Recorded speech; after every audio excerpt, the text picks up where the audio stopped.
അസ്സലാമു അലൈക്കും വറഹ്മത്തുള്ളാഹി. അൽഹംദുലില്ലാഹ്. ഇന്ന് വെള്ളിയാഴ്ച ദിവസങ്ങളിൽ ഏറ്റവും ശ്രേഷ്ഠമേറിയ ദിവസമാണ്. ഈ ദിവസത്തിൻ്റെ ബർക്കത്ത് കൊണ്ട് അല്ലാഹു തആല നമ്മുടെ വിഷമങ്ങളെല്ലാം മാറ്റിത്തരുമാറാകട്ടെ. ആമീൻ. ഇൻഷാ അല്ലാഹ്. ഞാൻ ഇന്ന് പറയാൻ പോകുന്നത് ബിസ്മിയെക്കുറിച്ചുള്ള ഒരു അത്ഭുത മഹത്വമാണ്. നമ്മുടെ ജീവിതത്തിൽ എന്തെങ്കിലും ഒരു കാര്യം സാധിച്ചെടുക്കാനുണ്ടെങ്കിൽ ബിസ്മില്ലാഹിർ റഹ്മാനിർ റഹീം എന്ന് 12,000 തവണ ഓതുകയും ഓരോ 1000-ന് ശേഷം 2 റക്അത്ത് വീതം നമസ്കരിച്ച് സ്വലാത്തും ഓതി പ്രാർത്ഥിക്കുന്ന പ്രാർത്ഥനയും ആഗ്രഹവും തീർച്ചയായും നിറവേറുക തന്നെ ചെയ്യും. ഇൻഷാ അല്ലാഹ്. അതിൽ യാതൊരു സംശയവും വേണ്ട. അതുപോലെ തന്നെ ബിസ്മില്ലാഹിർ റഹ്മാനിർ റഹീം എന്ന് 786 പ്രാവശ്യം 7 ദിവസം തുടർച്ചയായി ഓതിയാൽ അവൻ്റെ ആഗ്രഹങ്ങൾ അള്ളാഹു നിറവേറ്റുക തന്നെ ചെയ്യും. ബിസ്മിയെ 186 തവണ ഓതി വെള്ളത്തിൽ ഊതിക്കൊടുത്താൽ ബുദ്ധിമാന്ദ്യത ഉള്ള കുട്ടികൾക്ക് മാറിക്കിട്ടും. അതുപോലെ അവർക്ക് ഓർമ്മശക്തി വർദ്ധിക്കുകയും ചെയ്യും. കേട്ടതിനെ മറക്കുകയില്ല. ബിസ്മിയെ 35 പ്രാവശ്യം എഴുതി സംസം വെള്ളത്തിലോ നല്ല കിണർ വെള്ളത്തിലോ മായ്ച്ചു കുടിക്കാൻ ഗർഭിണികൾക്ക് കൊടുത്താൽ പ്രസവ വേദന കുറഞ്ഞു കിട്ടും. ബിസ്മിയെ 100 പ്രാവശ്യം വീതം 7 ദിവസം ഓതി ഊതുകയോ ചെയ്താൽ സിഹ്റിൽ നിന്നും രക്ഷ പ്രാപിക്കാം. അതുപോലെ തന്നെയാണ് വെള്ളിയാഴ്ച ഖത്തീബ് മിമ്പറിൽ നിന്ന് ഖുതുബ ഓതുമ്പോൾ 113 പ്രാവശ്യം ബിസ്മി ചൊല്ലണം.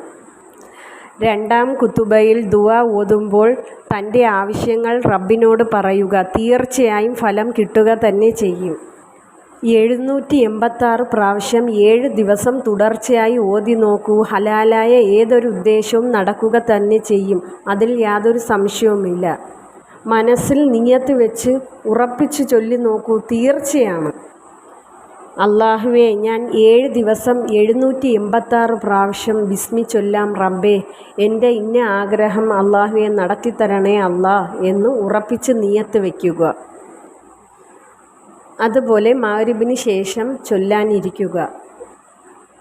അല്ലെങ്കിൽ തഹജ്ജുദ് നമസ്കാരത്തിന് ശേഷം ചൊല്ലാം. ഞാൻ എൻ്റെ ഒരു അനുഭവം പറയാം. തഹജ്ജുദ് നമസ്കാരം ആരും ഒഴിവാക്കരുത്.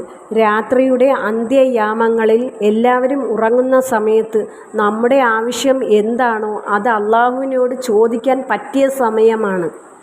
ആ സമയത്ത് നമ്മുടെ ഹലാലായ ഏതൊരാഗ്രഹവും അള്ളാഹുവിനോട് ചോദിച്ചു നോക്കൂ. തീർച്ചയായും ആ കാര്യം നടക്കുക തന്നെ ചെയ്യും. ദുആ ചെയ്യുമ്പോൾ മനസ്സറിഞ്ഞ് പ്രാർത്ഥിക്കുക. തൻ്റെ ആവശ്യം പൂർത്തീകരിച്ച് തരുവാൻ ശക്തിയുള്ള ഒരേ ഒരു ഇലാഹിൻ്റെ മുന്നിലേക്കാണ് ഞാൻ എൻ്റെ ആവശ്യം സമർപ്പിക്കുന്നത്. മറ്റൊരു അഭയകേന്ദ്രം എനിക്കില്ല എന്ന് മനസ്സിൽ ഉറപ്പിച്ച് താഴ്മയുടെ ശബ്ദത്തിൽ ദുആ ചെയ്യുക. നമ്മുടെ ജീവിതത്തിൽ വലിയൊരു പ്രതിസന്ധി ഘട്ടം വരുമ്പോൾ നാം നമസ്കാരത്തിൽ നിന്ന് ഒഴിഞ്ഞു മാറുകയല്ല ചെയ്യേണ്ടത്. നാം അള്ളാഹുവിനോട് കൂടുതൽ അടുക്കുകയാണ് വേണ്ടത്. പടച്ച റബ്ബ് എല്ലാവരുടെയും ദുആ സ്വീകരിക്കുമാറാകട്ടെ. ആമീൻ. അല്ലാഹുവേ, നമ്മൾ അറിഞ്ഞും അറിയാതെയും ചെയ്തു പോയ പാപങ്ങൾ പുറത്തു തരണേ അല്ലാ. നമുക്ക് വേണ്ടപ്പെട്ടവർ ഇന്ന് ഖബറിലാണ് അല്ലാ. അവരുടെ ഖബറിടം അല്ലാഹുവേ വിശാലമാക്കി കൊടുക്കണേ നാഥ. നാളെ അവരെയും നമ്മയും ഒത്തൊരുമിപ്പിക്കണേ നാഥ. ഒരു മനുഷ്യൻ്റെ മനസ്സറിയുന്ന നാഥ, വെള്ളിയാഴ്ച ദിവസത്തിൻ്റെ ബർക്കത്ത് കൊണ്ട് റബ്ബേ നമ്മുടെ ഹലാലായ ആഗ്രഹങ്ങളെല്ലാം നീ നിറവേറ്റി തരണേ അല്ലാ. അസ്സലാമു അലൈക്കും വറഹ്മത്തുള്ളാഹി.